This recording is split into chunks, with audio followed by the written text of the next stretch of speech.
stipulation between Cody Rhodes and Logan Paul has been decided. Will it be a winner takes all, or will it be for just Cody Rhodes' championship? The King and the Queen of the Ring tournaments continue on, and on top of that, do we just have a rare Triple H booking L? All this and more this week's episode of Friday Night SmackDown, as we make our way to the King and Queen of the Ring pay-per-view next week. But hey, I'm your wrestling VTuber world champion, Ocean Vaughn. And as usual, feel free to hit the like, comment, subscribe, and on top of that, keep your boy on the socials. Now let's get into it. Fresh off of some Twitter antics, Tiffany Stratton, the center of the universe, took on Bianca Belair in the Queen of the Ring tournament, ending with the EST with a bit of a busted knee, still coming out with victory, placing her in the semifinals, but essentially face off against Jade Cargill, which she surely will go ahead and defeat Nia Jax. 100%, she's going to go ahead and face off against Jade, which they've been teasing. And on top of that, hey, it could be a great showcase for Jade, a dream match that happened. You know what? Maybe they won't do this. Maybe they'll go ahead and play on to the fact that Bianca's injured, and they'll let Jade go through the entire Queen of the Ring tournament, making you look like $1 million, right? Surely, right? Over to the King of the Ring side of things, following a bit of a scathing promo, I'll be real, between LA Knight and Carmella Hayes, which, my god, it was a nice promo, really good promo by LA Knight, but did this man have to chew out Carmella Hayes the way he did, make this man look as foolish as he did?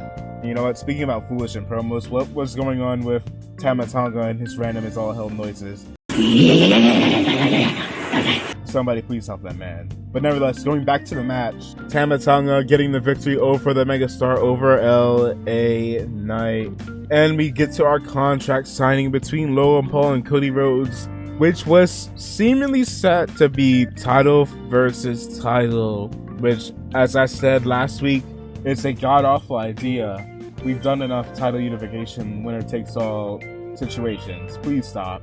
However, Logan Paul came in and said, you know what, this is not the contract I agreed to, and pulled out a secondary contract where it was just for Cody Rhodes' championship on the line, signed it. Nick Aldis had a little bit of an issue with it, was about to go ahead and have words with Logan Paul, but alas, in the end, common sense prevails, and it seems like Cody Rhodes has agreed to the match.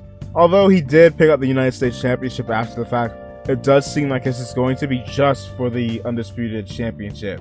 Also, that being said, I will say this, a bit of a questionable promo from Cody Rhodes, because I'll be real, the whole narrative of you're not one of us, you're not a fan, kind of falls flat for Logan Paul, where out of every single celebrity that has appeared in the WWE, I don't think any has done as much fan-esque stuff as Logan Paul.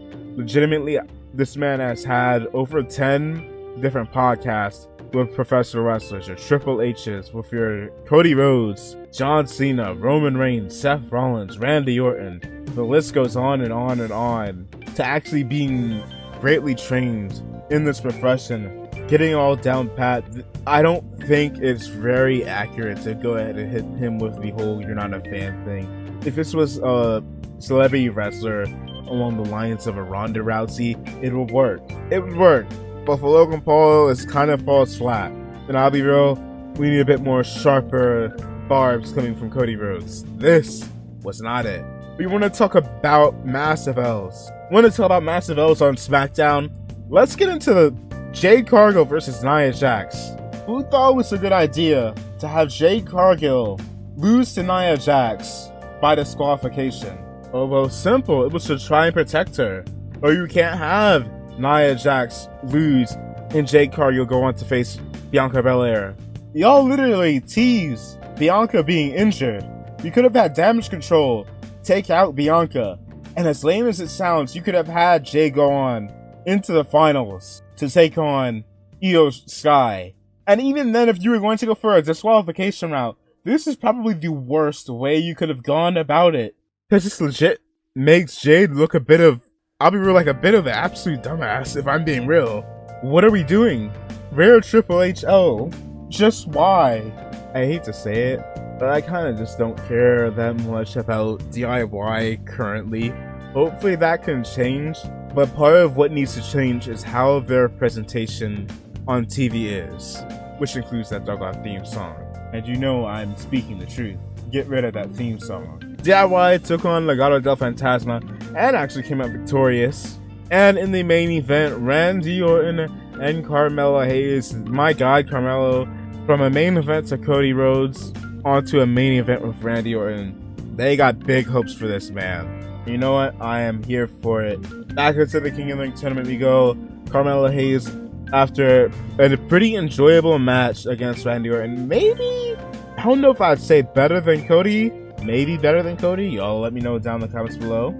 Y'all's thoughts. Carmelo would get struck with the 3 most devastating letters in all of sports entertainment. The R, K, O. And in the end, Randy Orton will be going to the semifinals to take on Tama Tonga, which the Bloodline did attempt to go ahead and confront him before this man started spitting, quite literally, some facts against the Bloodline.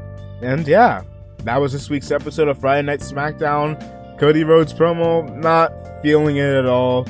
And Jade Cargill being made to look foolish, getting herself disqualified. I really am not feeling. But hey, there's a worrying thought, I'll be real. And that is, we're either getting A, the absolute banger that is Gunther versus Randy Orton, or we're going to get Tama Tonga versus Jey Uso, which I'll be real, I don't care for it. At least not right now. You can have that later on when we get closer to the Bloodline Civil War.